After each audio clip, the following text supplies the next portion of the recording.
மந்திரமும் மந்திரமும் எங்கு சென்று படித்தான் பிழிய செய்தில் வலை விதித்தார் உன்னை பல்லக்கீனில் தூக்கி செல்ல கட்டளைகள் விதித்தார் உன் விரல் பிடித்திடும் மரம் ஒன்று கிடைக்க உயிருடன் வாழ்கிற நாளடி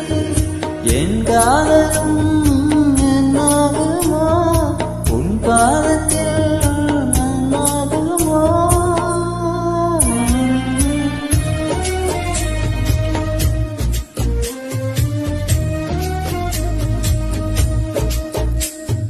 வெண்ணீரும் பெண்ணாக உருவானதோ என்